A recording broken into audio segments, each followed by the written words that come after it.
everybody. Welcome back to the Human Nutrition and Lifestyle Podcast. Today on the podcast, got somebody very exciting for you. I've got Mr. Dave Mack. So, Dave, if you just want to introduce yourself a little bit, tell us about what you do and what sort of kind of things interest you. Okay, so Matthew, thank you so much for having me. As way of a quick introduction, I live in Japan, and I'm actually from Australia. And despite the complexion, and I've been living in Japan now for about 17 years, and I guess we connected due to I saw one of your interviews with Bart K about nutrition, and it was very impressive. I've been doing the carnivore diet and been following Bart K for a while, so I was very interested. So, what got you into nutrition then in the first place? I presume you haven't always been into nutrition. Maybe there was a point in your life where you thought, hang on a minute, I need to have a look into this nutrition thing. Yeah, quite recently, actually. The beginning of June this year, I'd been eating a lot of junk food. I was feeling pretty bad. I was talking to my doctor about something else, and the topic of health came up. And the doctor presumed that I was pre-diabetic, and also cautioned me about my alcohol consumption. And getting those two messages at once from the doctor and the seriousness of how the messages came across, I just thought, it's time to do something about this. And it had always been in the back of my head that I needed to do something, but I was a bit, the doctor saying it directly to me made it real. So I knew about low carb. I've done low carb before, and I've had success on it before. So I decided the next day, that's it, no more carbohydrates, or very low carb. And so I started on this low carb diet. I was doing okay.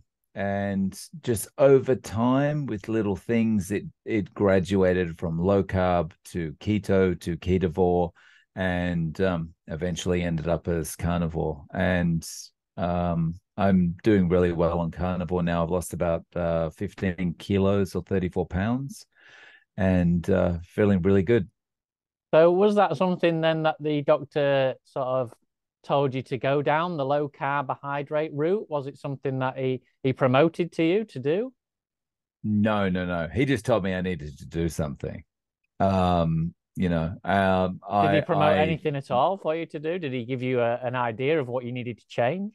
uh very simply, exercise and, eat less fat and all that kind of thing. But I've done a lot of diets in my life, and the only thing that's ever worked for me was low carb. And I was doing basically the Atkins diet back in 2000, and I'd lost so much weight and I was feeling so good about myself, and it was great. But there was a lot of negative TV at that time around Atkins. Early 2000s in Australia, like there were a lot of people doing it that point, and so the news just jumped on it, and they were like, "Oh, this thing's going to kill everyone. They're all going to get heart disease. They're all going to get this. They're all going to get that," and it just scared me. And I worked with a guy we were computer programmers, but he was a trained nutritionist, and he was on me every day as well. He was like, "Oh, you've got to be eating, your breads and your rices and all this kind of thing." And so the pressure just got a bit much, and I gave it up. But of course, the weight just came back. Yeah, that's it. I mean, it's so unfortunate that still, even now, healthcare professionals are not actually looking into low carb. They're not looking into carnivore style nutritions, which could help a lot of people. We're still on a lot of anecdotal evidence and to suggest Mm, that these kind of nutritions are good for people. That's why obviously we try and get out as much information as possible as we can and hopefully mm. turn their heads at some point. But tell us your journey then. You went on your low carb to start off with. Let's break it down a little bit more because you said that it's very recent. So it seems like you've gone on a bit of a fast track from low carb all the way through to carnivore. it was very fast track, like I didn't go from eating normally to going straight to, something as extreme as going carnivore, but it happened very quickly. So I started on the low carb and I was doing pretty well. And I at this stage I don't have anything against vegetables, and I'm thinking, well, I've always been told I need to get my vitamin C from veggies, so I was trying to incorporate, some red peppers and yellow peppers because I've heard they're high in vitamin C, and some bok choy and all that kind of thing into what I was eating. And I was starting to get gastrointestinal upsets often. And I was like, this has never happened to me before. What's going on? And so I started watching some videos about what might cause gastrointestinal upsets on low carb. And I think it was one of Dr. Ken Berry's videos that I found. And he was talking about how um, a lot of vegetables, in particular nightshade vegetables, they've got a lot of stuff in them that will upset you, a lot of toxins basically that will upset you. And I thought, hang on, well, he's describing the exact thing that I'm eating, and he's talking about the exact symptoms that I'm getting. And so basically, I started reducing, and I started seeing improvements, and I just thought, okay, well, I'm going to cut it out and see how it go. And I've never looked back from there. So So ever since my you've cut diet. those things out, those plants out, Hmm. those kind of nights, ever since you've cut those things out, you haven't felt the need to bring them back in. You felt great without them. Oh, I feel like 100 times better, and it's kind of scary that people are eating things that are good for you, but taking them out of your diet actually makes you feel better. It's a really scary thought. Yeah, I mean, I always advocate for the fact of people trying something like carnivore, taking it down to the base level. That means stripping everything Mm. out because then at least you know how your body feels. Like yourself, you stripped everything out, took it all the way back down to Mm. carnivore and thought, hang on a moment, I feel great here. Why change when you feel great? Why change it?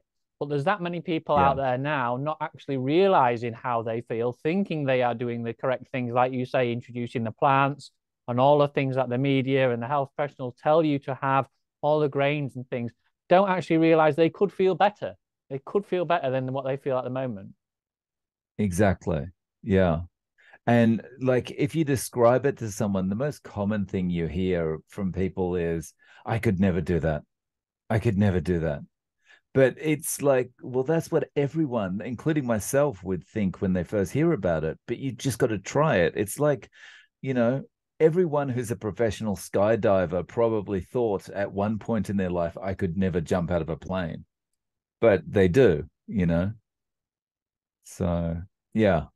So how do you But make right. it sustainable then, Dave? How do you keep on going with it? Because there's lots of people that I've spoken to have said that carnivore nutrition is great for a certain period of time whilst you figure out the what's going on with your body, whilst you figure out Mm, if your digestive issues are clearing up or whatever symptoms you've had. Whilst you figure that out, it's mm. great to be on the carnivore nutrition.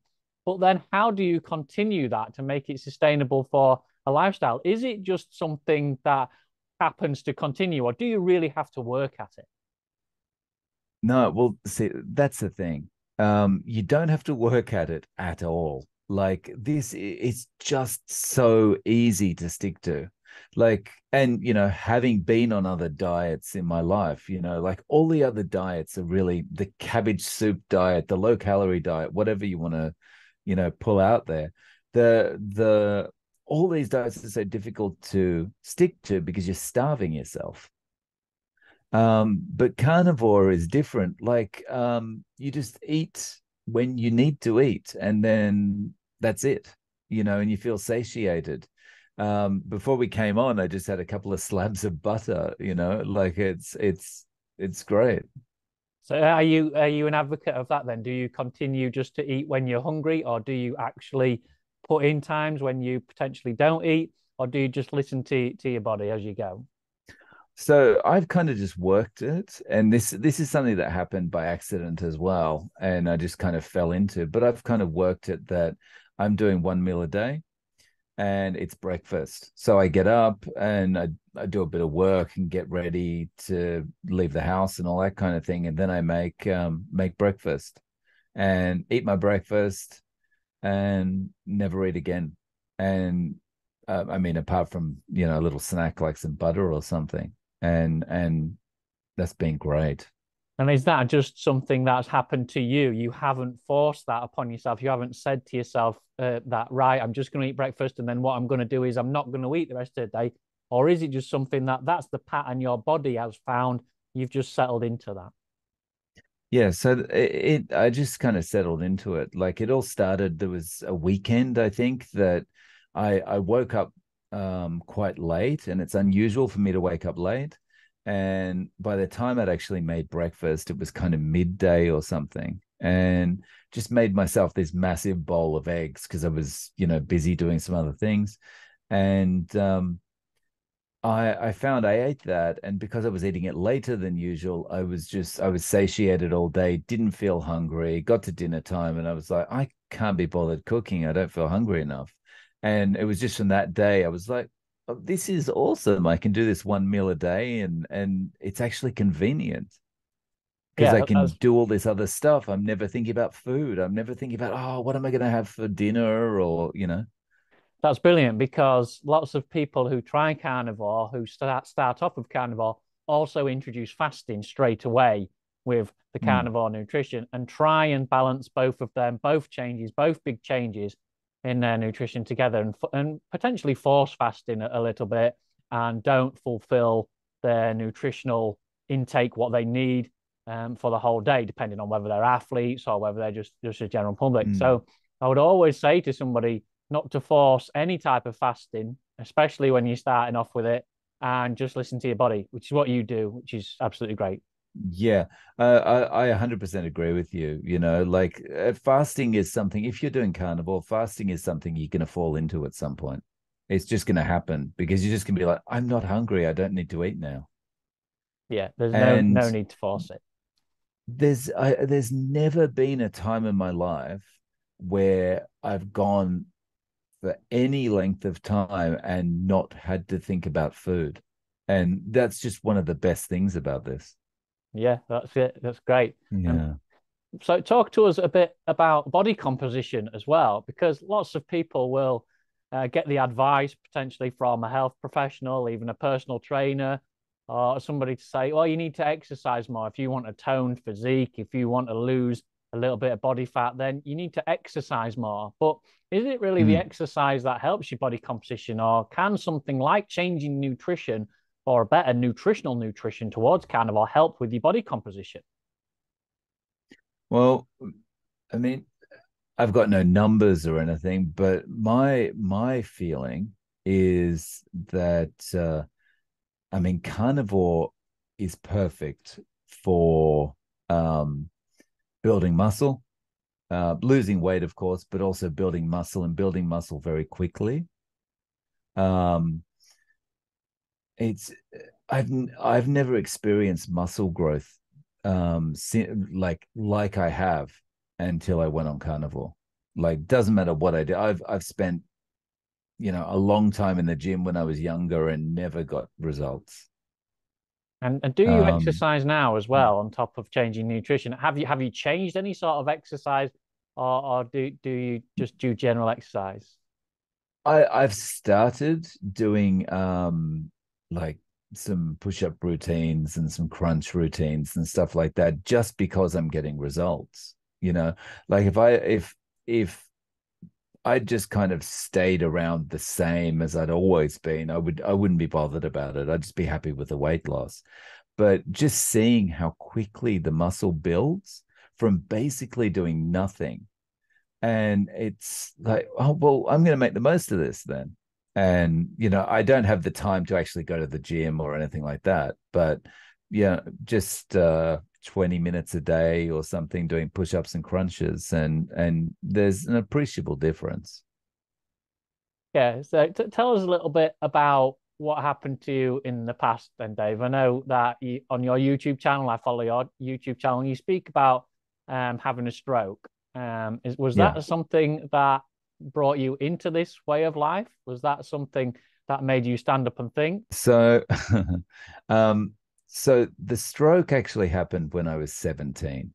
So I'm almost 48 now. So it was 30 years ago. And it I went to bed, felt okay, woke up the next day, and it had an aneurysm burst in my head. And I woke up and just thought, oh, I've got a headache. Why have I got a headache? I feel really off, but I just put it down to I must have some virus or something. And I got ready and went about my normal day. And I think because it happened to me when I was so young, when you are particularly young, you feel really resilient about stuff, and um, you tend not to think about your mortality and all that so much and dwell on it. And I think because it happened at that time, even now, I don't really appreciate how lucky I am. And so having had the stroke was never something I considered about. Like I always ate badly and dieted from here, intermittently. The only intermittent thing I did before was dieting. But it never seemed to work apart from the low carb stuff. But I never did it as part of stroke therapy or whatever. Although I've noticed, even 30 years later, I've noticed appreciable differences or appreciable improvements in some of the longer lasting stroke effects. So my balance has improved a lot. My coordination's improved a lot. My strength is better in my right side, it's the right side that's affected. I don't limp as much as I was before. So, there are some great things that have happened seemingly because of carnivore.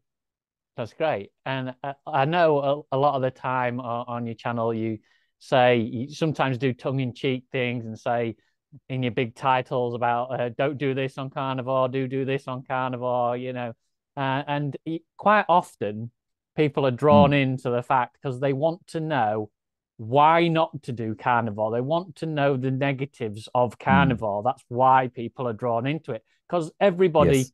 thinks that there must be something wrong with it. There has to be a catch here. There has to be something Yeah. why everybody's not doing it. So tell us what the downsides to carnivore are, if there are any. Um, so I think the stage that I'm at now in my life, I don't feel that there's that much of a downside to it. Initially, when you're first getting started, I mean, there's probably a lot of downsides you can pick out. Like you friends want to go out for dinner with you or something like that, and you can only eat a limited selection of what's on offer, or you can't drink alcohol with your friends, and all that kind of thing. But those kind of things, for me at least, they kind of passed, and I remember this kind of thing when I was doing Atkins initially as well. You have those kind of feelings of missing out a lot at the start, but after a few weeks, you kind of get this feeling of kind of self-control that you're not even conscious of, and so now I can go out and enjoy social events and stuff with friends and not worry about the fact they're eating some chocolate cake or something in front of me. I can just go, well, yeah, I acknowledge the chocolate cake, it looks nice, but I don't feel drawn to it in any way. Is that the advice that you would give to somebody starting out then? Somebody who potentially has been on a high carbohydrate nutrition or somebody who has dipped their toe into a little bit of keto? Would it be then that just to take it stage by stage or go in it full turkey and think, well, just change your mindset? Is that what you would say to people? So I thinking about my own situation, like I'm kind of an all or nothing kind of guy, right? So I'm either a chain smoker or I don't smoke. I'm either an alcoholic or I don't drink. It's like it's one thing or the other, And so for me, going into something was whether it's low carb, ketovore, carnivore, whatever it happens to be, I would say try try and get as close to what you want it to be as possible when you're starting. Don't go crazy. Like if you're on a seriously high carbohydrate diet at the moment, you're eating, pasta and rice every day and, desserts and all that kind of thing. I wouldn't go crazy and just start like meat only the next day. I would start by like cutting out anything that's processed first. And then, so keep all your veggies and fruits, just cut out the processed stuff, and then maybe step that up a little bit in a week or two by cutting out any fruits to get rid of the fructose, and then just go like that, transition in, but have a very clear goal in your mind about like this is where I want to get to, and I want to get there as quickly as I can. That's great, and um that's a mm, really good process to take, is to gradually drop yourself off the carbohydrates and gradually get to where you want to be. Some people yeah. hover around about the 90 to 95%, what I would call animal-based nutrition. mm, Whilst that is really, really good, I would say always go to 100%. If you think that you're going to be able to hover around the 90 to 95% with potentially a few fruits in there and some non-starchy vegetables, whatever you want. We've seen that kind of thing across the internet of people calling themselves carnivores and doing that, which is mm, fine in my opinion, as long as you've already been 100% carnivore. Because if you've already been right. 100% carnivore, then you know what you can add into your nutrition to not allow yourself to reverse Yeah. any kind of disease or any kind of digestive issue that you've got.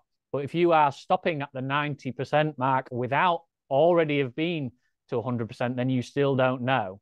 So, yes, I mm. totally agree with what you're saying. And at the moment, you are 100%. Is that correct? Yeah, you're right at the top. uh, Or I wouldn't say I'm 100% because I still drink coffee. right, right. So that's something that's maybe a bridge too far for me at the moment. I need to give up coffee, I think, because I mean it's not good for your brain. And it affects your sleep and all that kind of thing. So I do need to give it up, but it's going to be a much slower process to wean myself off that. Yeah, and I think you will only find out, like I say, when you do it, when you get rid of it, because Mm, caffeine does yeah. affect everybody differently.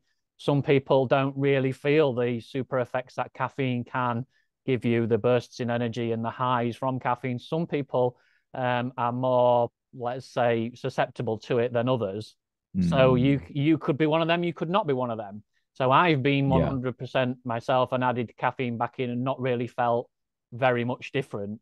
Obviously not added in Right. loads of caffeine, just potentially one cup a day in the morning. That's it. Not really felt any benefit. But other people can add in the caffeine and be like, whoa, yeah, I can see the difference now. It is giving me a really big Mm. spike, like those sugars tend to do. And then I've come down the other side and felt rubbish for it. So caffeine's one of those things, like plants, like your nightshades that you say, it's all of that. So if you're listening to this and Mm. you still need to take something out, then do it. Have a spell, 30 days, something like that, and then you will Yeah. know the difference. You will get to feel that in yourself. But all right, then you're potentially 99%, let's say. But yeah. I mean, like if yeah, if anything that comes from a plant, if we're including that, then yeah, definitely. I'm maybe 98% because I do drink a lot of coffee, but yeah, that's the only thing. Yeah, but I presume you felt the whole difference about, like you said earlier, taking out those specific plants, taking out those nightshades, taking out Oh fruit. yeah. It was like chalk and cheese. Yeah. It's like yeah. And you've not yet experimented with trying to add anything like that back in.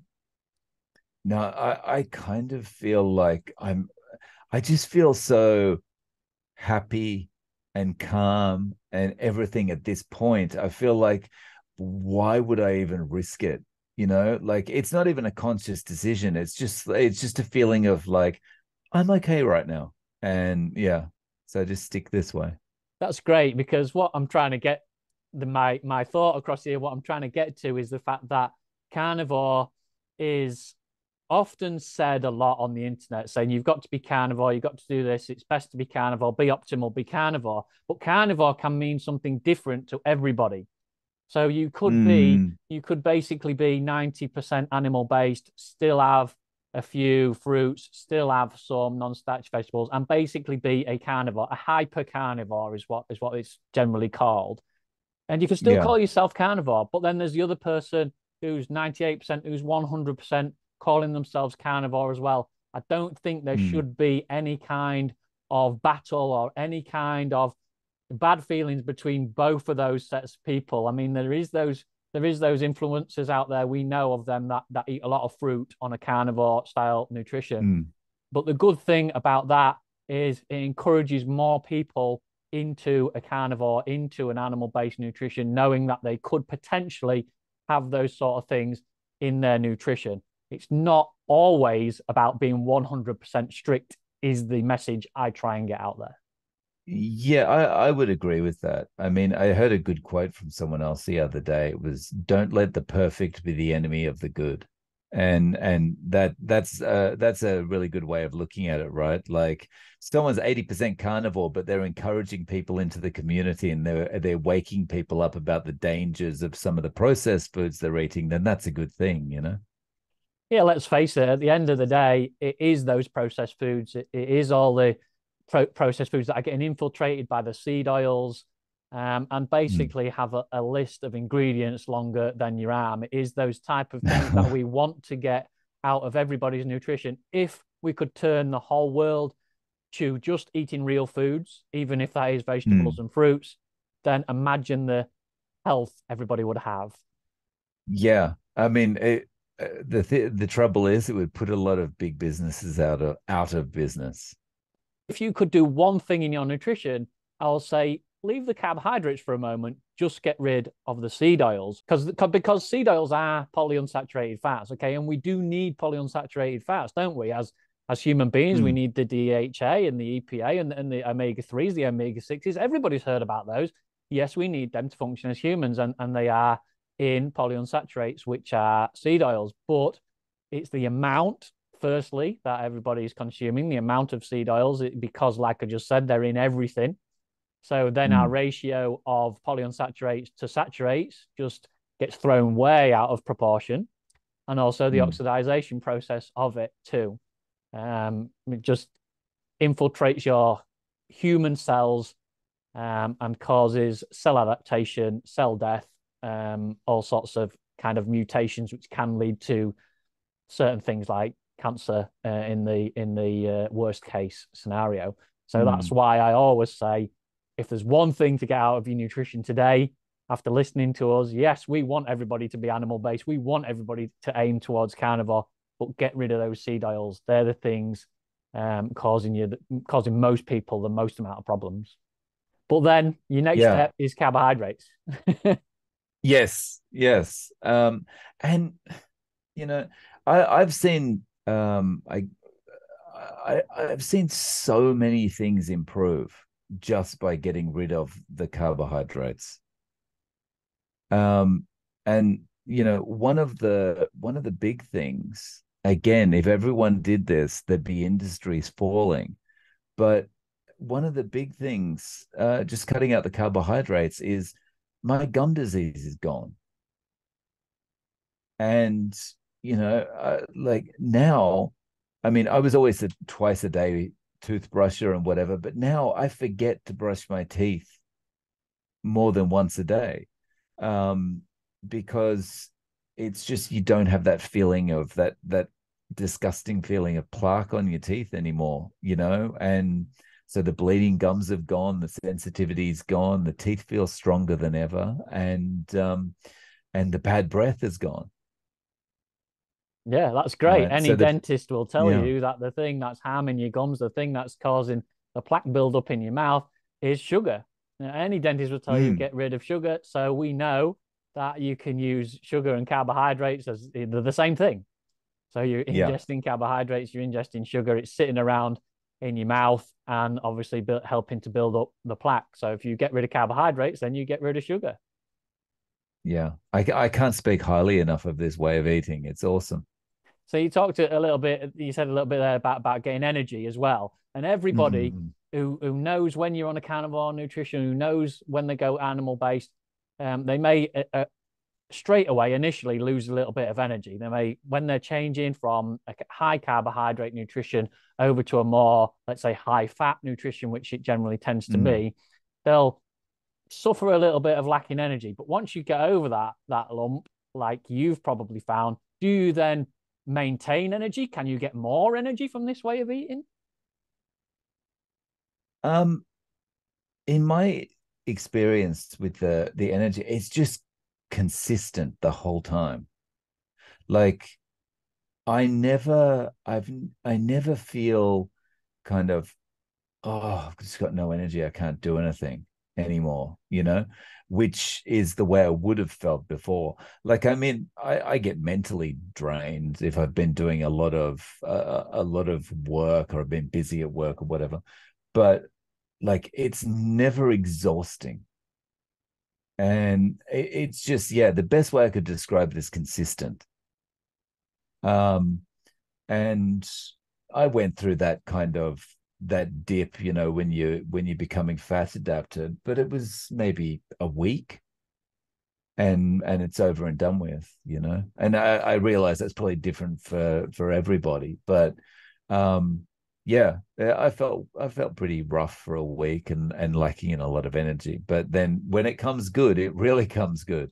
Yeah, that's great. That's the perfect thing to Mm, say because everybody will experience it. It doesn't matter how well you try and transition. People use electrolytes and all sorts of kind of things mm, to help them stop losing that energy. But it's your body's way of transitioning from one type of energy source, which would predominantly be carbohydrates if you're on a high carbohydrate nutrition, to another energy source, which are your fats generally. Could mm. also be a little bit of proteins, a process called gluconeogenesis.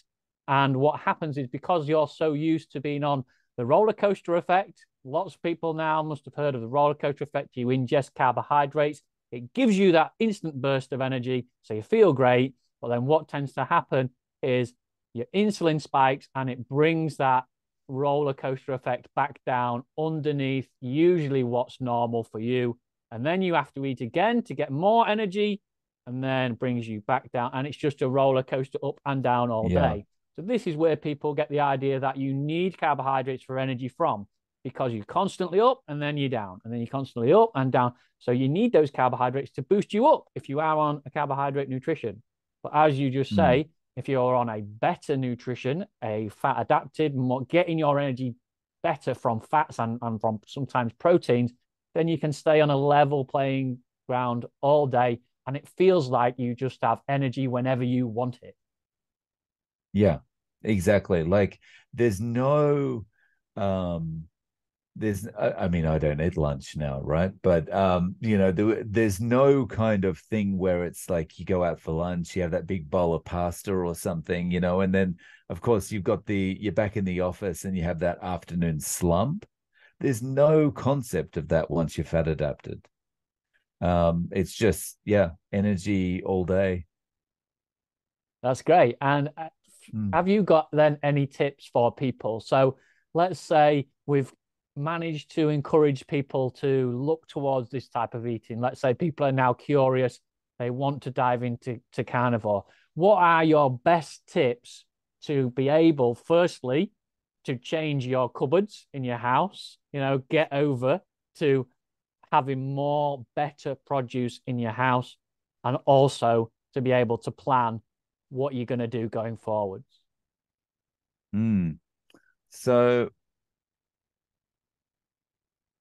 for changing the cupboards, I'm not sure the best way to do that, right? Because I've always been a relatively simple eater, even when I was on a high carb. Like I always kind of eat the same kind of things, right? So it's pretty easy for me to swap out the kitchen stuff. But I honestly, with that, I would say, you know, I would just change everything, right? I would just change everything over, get rid of all the junk out of the kitchen because whatever you're and if you're stepping or transitioning in like where you're only going get rid of processed food first, get rid of fruit the next and all that kind of thing, then I would just get rid of things as you step through that process. So get all the processed food out because it's going to be a temptation at first. Until you're fat adapted, things are going to tempt you. So I would just get that stuff out.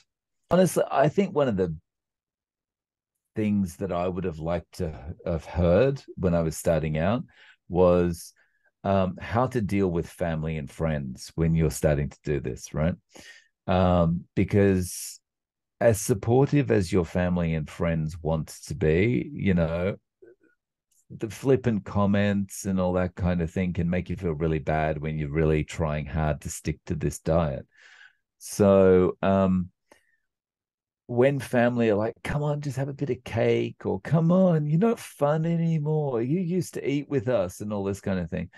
I would kind of just take this tactic with them. I would just say, look, um, let me try this out for 30 days, or let me try this out for 60 days. Just give me time to try this out. I know that you don't agree with this. I know that you don't like this, but let me just try it for a period of time. If it doesn't work, and if I'm getting sick, or if I don't lose the weight or whatever, then I'll try it your way. I'll try it the chocolate cake way. But and until then, let me spend these 60 days just doing it my way. And if you see results, then you can be happy for me and let me continue.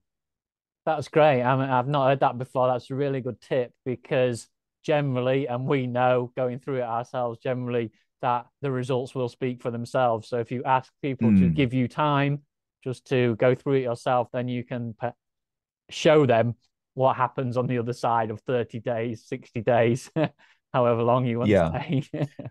And the thing is, once you get fat adapted and you're feeling better and you've got lots of energy, there's this awesome thing you can start doing. You can start saying to people when they say, oh, wow, you've lost all this weight. What happened?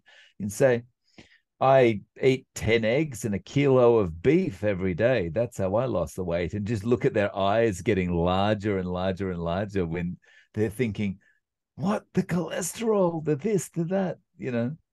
Yeah, that's great. And and then you can also answer them all those questions when you deep dive into it even more like we have and like your great YouTube channel does, emphasizing all of the Mm, things. So I don't want to keep you too long today. I don't want to take up all your time. Thank you very much for joining us on the podcast, but I want you to tell everybody where they can find you and tell them that your YouTube, where you can find you on YouTube and anything else you have like a website or any social media where I want everybody to follow along with you, Dave, and pick up all the great things that you've got.